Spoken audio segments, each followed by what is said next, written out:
eu gosto de fazer uns resumos de livros e tive a ideia de fazer esse resumo em áudio para poder, quando eu quiser relembrar esse livro, é só dar uma escutadinha no YouTube. Então, esse livro aqui é sobre atendimento educacional especializado. Alunos com necessidades educacionais especiais, por Gilza Helena Madureira, em São Paulo, editora Sengami, do ano de 2016. Ela relata que a sala de estimulação especial prioriza a promoção do relaxamento e do lazer para aquele aluno que precisa daquela sala, né? Outra característica é o estímulo dos sentidos primários, que permite ao aluno a experiência da exploração, da descoberta, da escolha e da oportunidade de controlar o ambiente. A sala também auxilia a compreensão em relação ao gostar ou não gostar, permite o trabalho individual e grupal, incentiva o movimento e a motivação, estimula as sensações de bem-estar e alegria, e tudo isso motiva a aprendizagem. Essa sala é indicada para crianças de 0 a 3 anos, segundo a Política Nacional de Educação Especial, na perspectiva da educação inclusiva, pois é nesse período que a estimulação surte um maior desenvolvimento, ajudando as crianças ao longo da sua vida, dentro e fora da escola. A sala de estimulação especial surgiu inicialmente com base na experiência de 2 terapeutas que trabalhavam com idosos portadores de demência. Olha que interessante, idosos. Após verificarem que as estimulações na sala tinham um efeito de relaxamento, eles deram um nome para a sala de snozeling. O termo snozeling provém do holandês snuffelen, cheirar, e dozeling, tornar-se leve. A classe comum, lugar frequentado por todas as crianças de um determinado ciclo, matriculadas nas unidades públicas. Bom, faz-se necessário observar que a lei prevê vários artigos com relação a ela, sobre a divisão dos alunos nas classes comuns, nas classes normais de infantil, primeiro ano, segundo ano, etc., né? Não são classes especiais aqui os comentários desse parágrafo. Segundo a autora, temos de observar se existe uma distribuição dos alunos com necessidades educacionais especiais, de modo que essas classes comuns se beneficiem das diferenças e ampliem positivamente as experiências de todos os alunos, uma vez que a inclusão visa integrar o aluno com necessidades especiais, para haver troca de experiências e aprendizado entre os alunos e os professores, ou seja, a presença do aluno com necessidades especiais vai ajudar aquele aluno que não possui necessidades especiais no seu próprio desenvolvimento. Salas de recursos são as salas nas quais o professor da educação especial realiza uma complementação ou suplementação curricular, utilizando equipamentos e materiais específicos. Esses serviços precisam estar disponíveis e suficientes para atender toda a demanda escolar. Outra modalidade de sala, classe, é a classe especial. De acordo com as diretrizes curriculares nacionais para a educação básica e os parâmetros curriculares nacionais, as escolas podem criar classes especiais em caráter transitório, porém seguido o exposto na lei. Ter professores especializados em educação especial, organizar as classes conforme as necessidades educacionais especiais apresentadas, pois cada aluno especial tem sua particularidade e não deve agrupar alunos com diferentes tipos de deficiência. Tem que ter equipamentos e materiais específicos, adaptar o acesso ao currículo e aos elementos curriculares. Também elaborar atividades para atingir uma vida autônoma e social no turno inverso, quando necessário. O O processo do ensino-aprendizagem inserido nessa sala é definido e estabelecido de acordo com as necessidades dos alunos que a frequentam. Falando sobre agora a escola especializada. É uma instituição especializada em prestar atendimento psicopedagógico aos educandos portadores de deficiências e condutas típicas, onde são desenvolvidos e utilizados currículos adaptados, programas e procedimentos metodológicos diferenciados, exigindo equipamentos e materiais didáticos específicos para o desenvolvimento global do aluno. As escolas especializadas são previstas nas diretrizes nacionais para a educação especial na educação básica. Então, nós podemos ter também encontrar escolas somente para crianças com necessidades especiais. Há também, entre as modalidades de atendimento, a oficina pedagógica. Para Vygotsky, que desenvolveu estudos sobre as zonas de desenvolvimento proximal, a sala pode ser considerado o espaço para o desenvolvimento real estabelecido, que normalmente é definido com a resolução independente de problemas, marcenaria, corte e costura, etc. Podem ser montadas dentro ou fora da escola. Também está prevista na lei o Centro Integrado de Educação Especial, que é uma organização que dispõe de serviços de avaliação diagnóstica, de estimulação essencial, de escolarização propriamente dita, com o apoio de qualquer equipe interdisciplinar para alunos portadores de necessidades. Precisa ter os profissionais qualificados. A lei também define a sala de recursos como um serviço de natureza pedagógica, conduzido por professores especializados, como eu citei anteriormente, e que suplementa, no caso dos superdotados, ou que complementa para os demais alunos, o atendimento educacional realizado em classes comuns da rede regular de ensino. Esse serviço realiza-se em escolas, em local dotado de equipamentos e recursos pedagógicos adequados às necessidades educacionais especiais dos alunos, de cada aluno, podendo estender-se a alunos de escolas próximas, nas quais ainda não existe esse equipamento. Pode ser realizado individualmente ou em pequenos grupos para alunos que apresentem necessidades educacionais especiais semelhantes, em horário diferente daquele que frequenta a classe comum. Segundo, novamente, a lei, a classe hospitalar é um serviço destinado a prover, mediante atendimento especializado, a educação escolar a alunos impossibilitados de frequentar aulas em razão do tratamento de saúde que implica internação hospitalar ou atendimento ambulatorial, ou seja, a criança é atendida por profissionais de educação dentro das unidades hospitalares.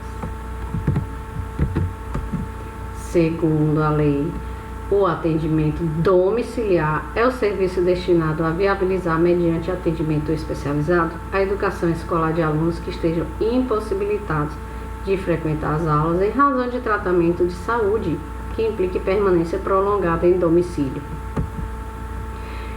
O professor itinerante, ele presta um serviço de orientação e supervisão pedagógica desenvolvida por professores especializados, que fazem visitas periódicas às escolas para trabalhar com os alunos que apresentem necessidades educacionais especiais e com seus respectivos professores da classe comum da rede regular de ensino. Nessa vertente, temos também os professores intérpretes. Esses professores, eles são profissionais especializados para apoiar alunos surdos cegos e outros que apresentem sério comprometimento de comunicação e sinalização. A União prestará apoio técnico e financeiro aos sistemas públicos de ensino dos estados, municípios e Distrito Federal e às instituições comunitárias, confessionais ou filantrópicas sem fins lucrativos, com a finalidade de ampliar a oferta do atendimento educacional especializado aos estudantes com deficiência, transtornos globais, do desenvolvimento e altas habilidades ou superdotação matriculados na rede pública do ensino regular. Esse é o artigo 5 do Decreto 7.611 de 2011. Podemos definir, então, isso, palavras da autora, que o atendimento educacional especializado é um serviço de educação especial que identifica, elabora e organiza recursos pedagógicos e de acessibilidade que eliminem barreiras para a plena participação dos alunos, considerando suas necessidades específicas. Ele deve ser articulado com a proposta da escola regular, embora suas atividades se diferenciem das realizadas em sala de aula de ensino comum. Não podemos esquecer de que a educação especial está em constante adaptação, pois ainda é considerada nova comparada com a educação conhecida como regular, ou seja, muitas modalidades ainda podem ser desenvolvidas, ou mesmo as que já existem podem ser adaptadas para atender melhor os alunos e suas necessidades. Falando sobre a sala de estimulação especial, é uma sala multissensorial que tem como objetivo diminuir os níveis de ansiedade e tensão no momento da aprendizagem, através da promoção do relaxamento e do lazer. Abordagem dos parâmetros curriculares nacionais. Existem vários tipos de abordagem. A autora citou abordagem tradicional, onde a missão do professor, segundo Mizukami, de 1986, é catequética e unificadora da escola, com programas minuciosos, rígidos e coercitivos, exames seletivos investidos de caráter sacramental. Cada uma dessas abordagens a serem descritas são as utilizadas, que são utilizadas ou que foram utilizadas, que são parcialmente utilizadas nas instituições de ensino. Continuando, assim, se a opção pedagógica valoriza sobretudo os conteúdos educativos, isto é, os conhecimentos e valores a serem transmitidos, isso caracterizaria um tipo de educação tradicional, em que a pedagogia da transmissão forma alunos passivos, produz cidadãos obedientes e prepara o terreno para o ditador paternalista. A sociedade é marcada pelo individualismo e não pela solidariedade. A abordagem comportamentalista é outro tipo de abordagem. Sua característica é fazer experiências para chegar ao conhecimento, o chamado empirismo. O conteúdo apresentado pelo professor tem como produto final a condução do aluno à competência. O seu principal precursor é o famoso Skinner, para quem os alunos devem ser elogiados de acordo com seus acertos. Os estudos de Skinner foram voltados para a psicologia experimental. Iniciou o behaviorismo radical, abordagem que busca entender o comportamento com as inter-relações entre a filogenética, o ambiente, cultura e a história da vida da pessoa. Falando de outro tipo de abordagem, a abordagem humanista, onde o docente facilita a identificação de problemas pelo grupo, sua análise e teorização, bem como a busca de soluções alternativas. Eles incentivam a aprendizagem, a solidariedade com o grupo no qual trabalha. Sua percepção do professor não é autoritária, pois o papel do educador não é de autoridade superior, e sim de facilitador de uma aprendizagem em que ele também é aprendiz. Outro tipo de abordagem, cognitivista. Sua característica principal é que o educando vai formando estruturas de conhecimento do mundo que o cerca, e seu desenvolvimento acontece através da maturidade do corpo, o que o ajuda a interferir mais no meio ambiente que vive. Seu principal precursor foi Jean William Fritz Piaget, que realizou estudos com crianças para apresentar duas fases, a exógena e a endógena. Impulsionou a teoria cognitiva, onde coloca a existência de 4 estágios de desenvolvimento cognitivo no ser humano. Então, os estágios de Piaget: sensório-motor, pré-operacional, operatório concreto e operatório formal. A abordagem sociocultural. A situação preferida é quando o aluno enfrenta, em grupo, problemas concretos de sua própria realidade. A aprendizagem realimenta-se constantemente pelo confronto direto do grupo de alunos com a realidade objetiva ou com a realidade mediatizada. O aluno desenvolve sua consciência crítica e seu sentido de responsabilidade democrática baseado na participação, muito utilizada por Paulo Freire. Um compilado da autora. No ensino tradicional temos exercícios de repetição, ensino individualizado, demonstrações para imitação e memorização. Já no cognitivista, o ensino é mais pela descoberta, apresentação dos objetivos, questões orientadas, esquemas, debates e estudo de casos. No humanista, ensino individualizado, discussões, debates, painéis, simulações, jogos de papéis e resolução de problemas. E no social temos diálogos, debates, discussões e troca de saberes.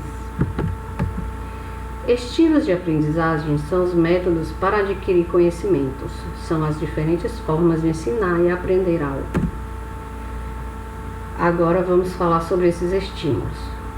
Existe o visual, onde aqui o aluno usa basicamente a visão ou campo visual para reter informações e aprender. A maioria das pessoas usa esse método para se localizar. No auditivo, aqui a audição ou campo auditivo é o mais utilizado para reter informações e aprender. Várias pessoas aprendem a cantar muito facilmente, gravam rapidamente letras de canções, até mesmo aquelas que apresentam palavras desconhecidas. E existe o sinestésico, quando essa pessoa usa basicamente a exploração dos sentidos para a retenção de informações e aprendizados. Isso acontece muito com as crianças, pois sempre precisam tocar e sentir o mundo que as rodeia, faz com que elas evoluam e desenvolvam suas aprendizagens. Falando agora sobre métodos de aprendizagem. Os mais utilizados, os comumente utilizados são método fônico ou fonético, é quando utilizamos os sons das letras, som das consoantes com as vogais, por exemplo, B mais A igual a Bá. O método silábico é aquele onde se aprende as sílabas e depois as palavras Bá, Bé, Bi, Bó, Bu. A maioria das cartilhas usava esse método por concluírem que as crianças necessitavam saber todas as famílias silábicas do alfabeto antes de formarem as palavras. Outro tipo de método é o analítico, parte de um todo para o específico. Exemplo que parte da frase para a sílaba. O menino tomou um choque elétrico. Retira-se a palavra menino da frase. Depois com ela forma-se as sílabas me, ni, no, que poderá ser escrita com as sílabas juntas ou separadas, dependendo do objetivo do professor. Também outro método é o de soletração, é aquele em que se inicia com as letras do alfabeto e em seguida forma-se as sílabas. Método da linguagem total, aqui se aprende já lendo frases e textos. Método construtivista, tem como característica a construção do conhecimento pelo aluno, sendo o professor o agente mediador dessa educação. Parte-se do conhecimento prévio do aluno, ou seja, do que eles podem fazer sozinhos, e depois propõe-se atividades de acordo com seus níveis. O professor vai apresentando intervenções nas atividades propostas aos alunos para que avancem nos seus conhecimentos. Com isso, respeita-se o ritmo de aprendizagem dos educandos.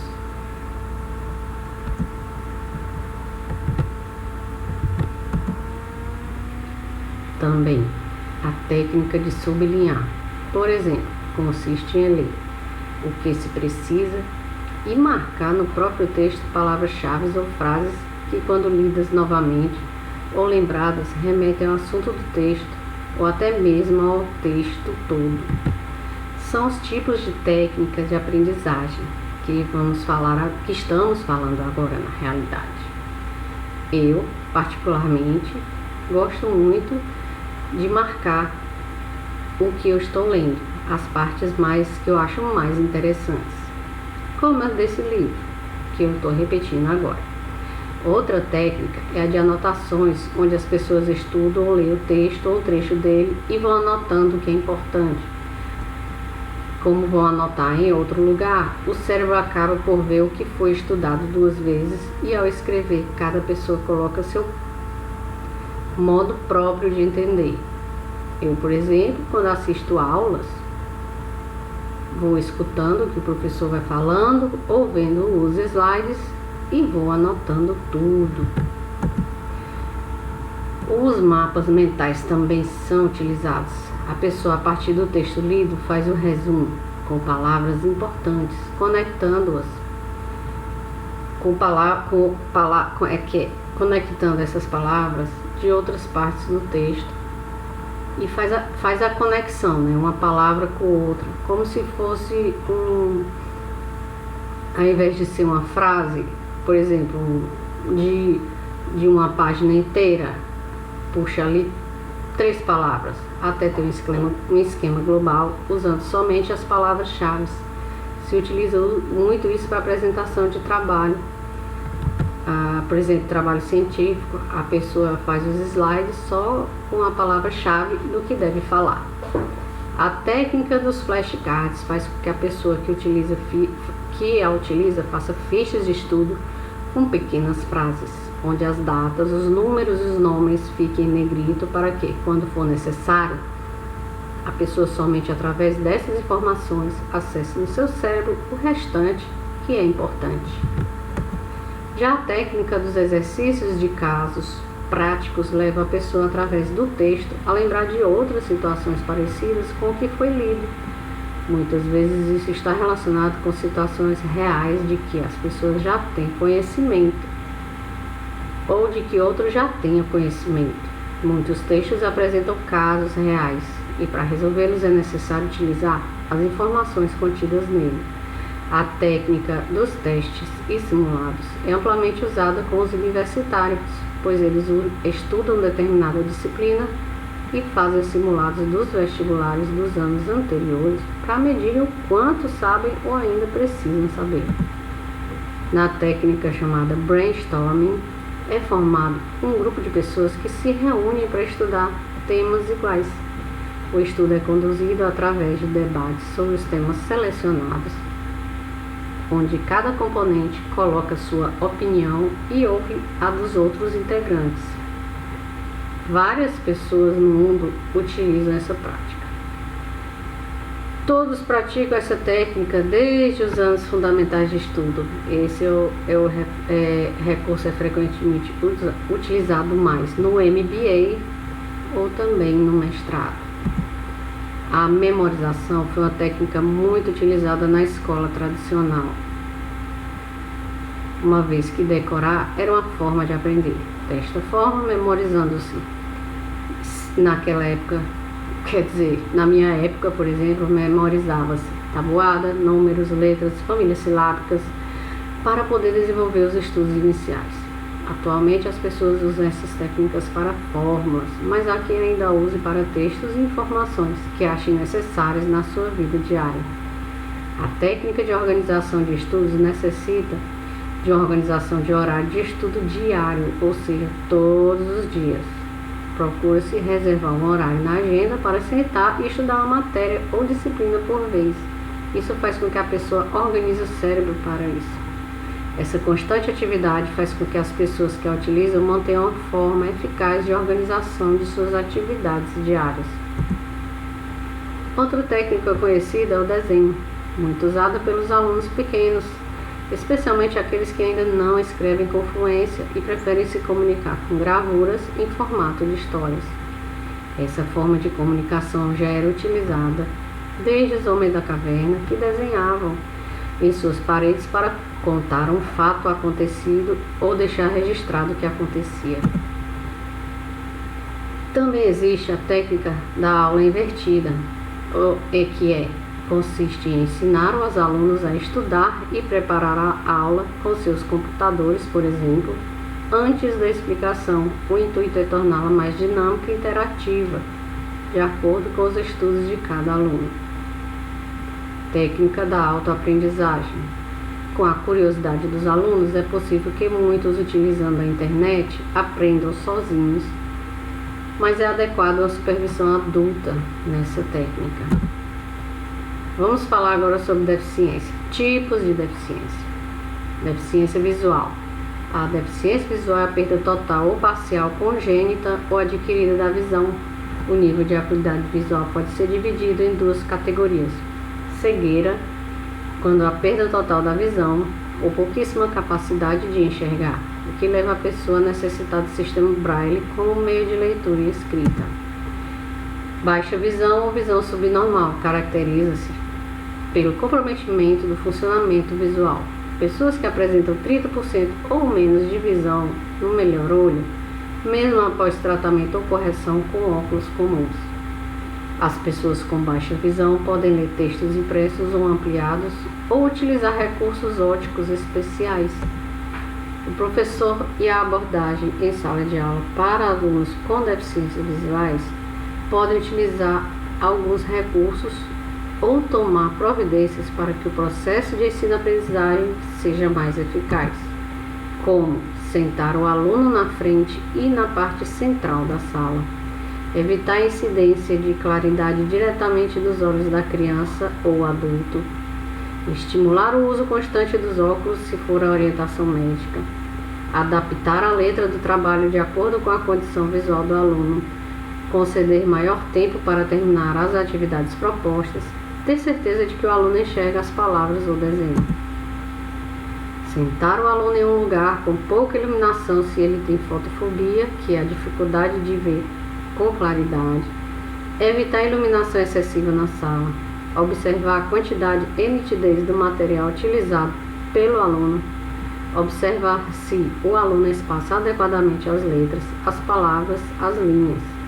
Utilizar papel fosco para não refletir a claridade.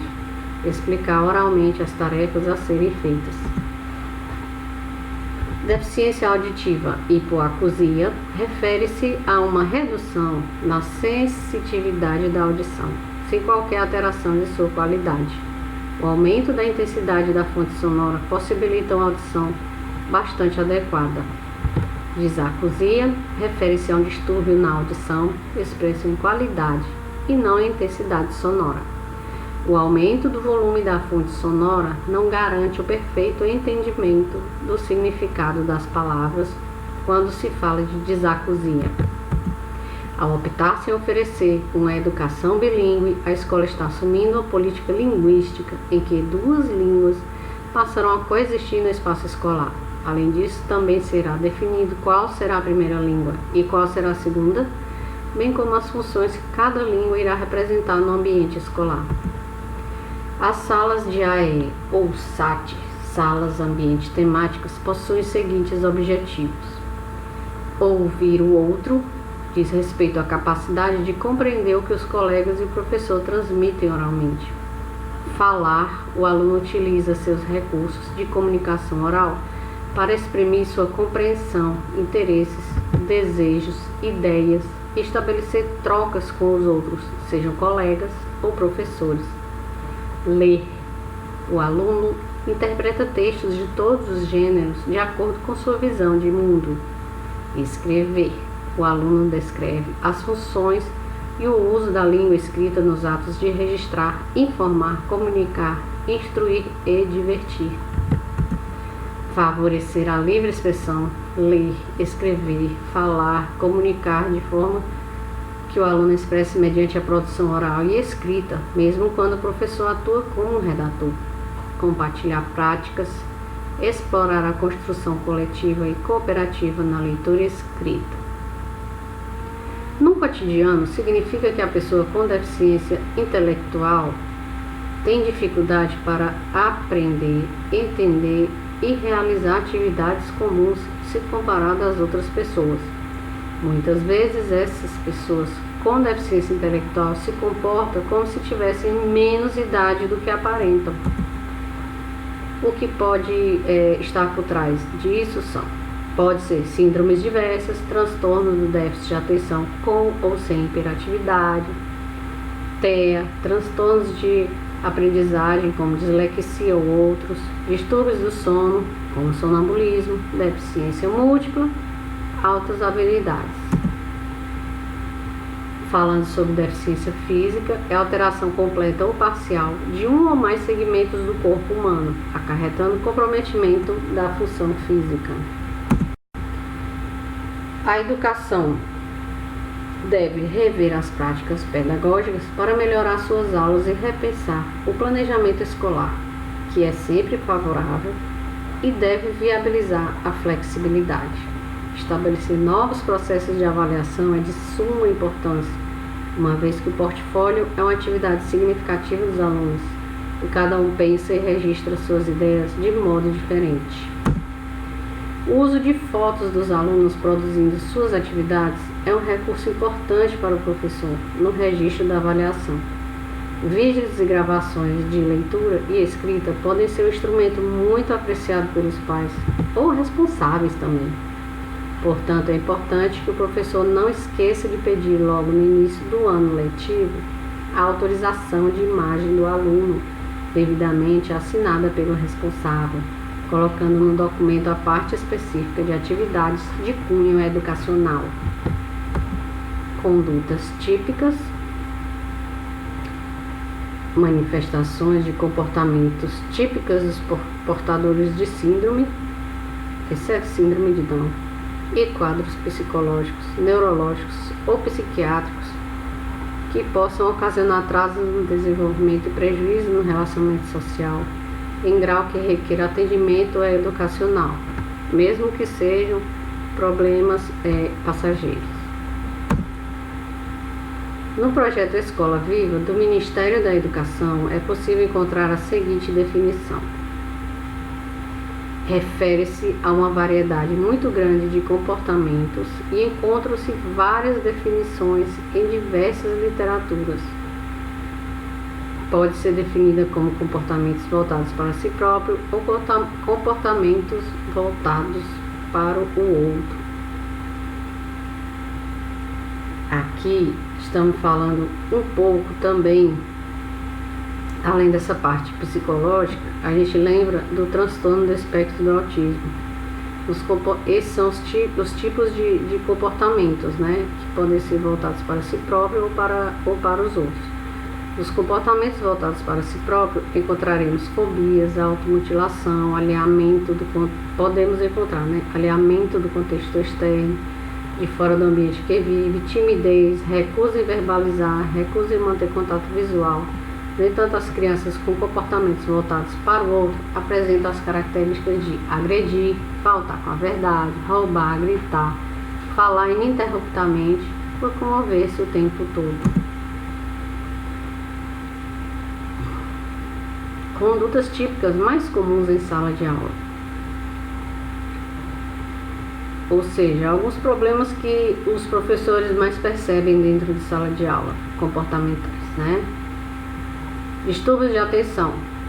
Alunos que apresentam dificuldade em atender a estímulos relevantes, como olhar para a professora que está explicando algo.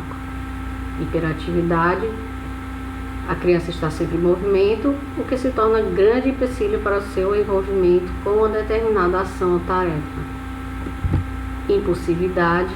Apresenta resposta instantânea para qualquer pergunta, não parando para pensar, para tomar uma opinião ou decisão antes de responder.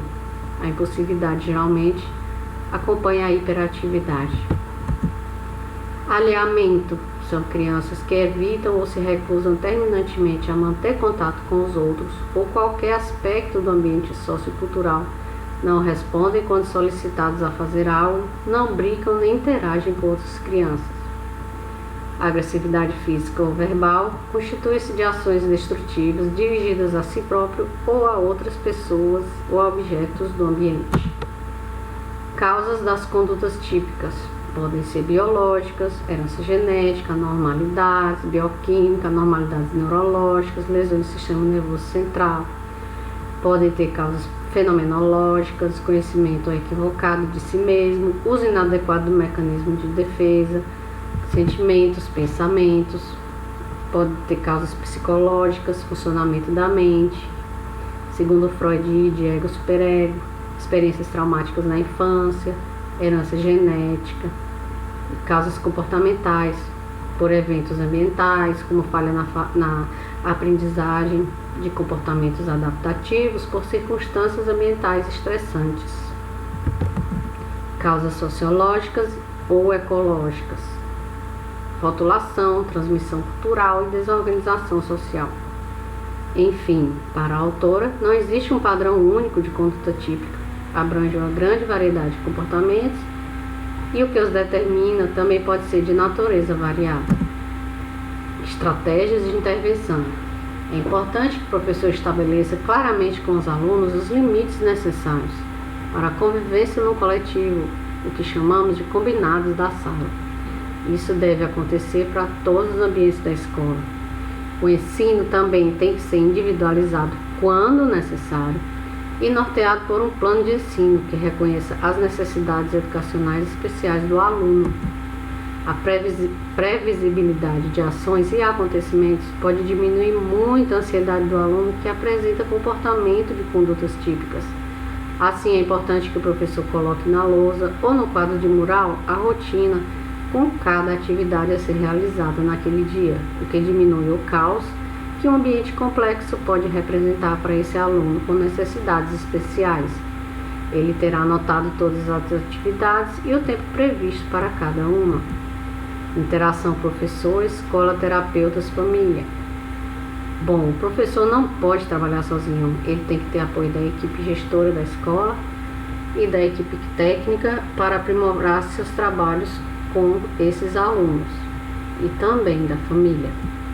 Para problemas com hiperatividade física, que se registre o tempo máximo que o aluno consegue ficar envolvido com diferentes atividades e seja dele solicitado um aumento gradativo de tempo de permanência na atividade.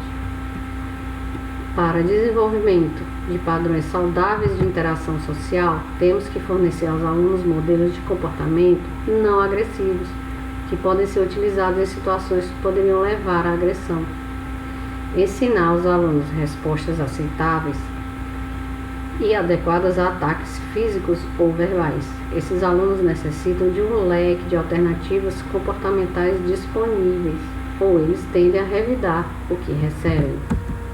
Formar duplas produtivas, ou seja, um que sabe mais irá ajudar o outro nas atividades a serem realizadas, uma espécie de tutor para o outro aluno. Também discutir a conduta indesejada com os demais alunos, buscando promover com eles a compreensão do que aconteceu e procurar soluções. Estabelecer junto aos alunos padrões de conduta para a convivência coletiva, bem como a definição de consequências para o cumprimento ou descumprimento do acordado no grupo. Estabelecer a cooperação dos demais alunos em atividades propostas em sala de aula. Recorrer à assistência de membros da equipe técnica e de outros profissionais no caso de situações de crise, buscando o suporte necessário para administrá-la. Orientar os demais alunos para saberem como agir e gerenciar o relacionamento com colegas que apresentam condutas típicas, ensinando-os como responder em situações específicas. Então, esse foi o resumo do livro Atendimento de Alunos com Necessidades Especiais. Tá aí a capinha do livro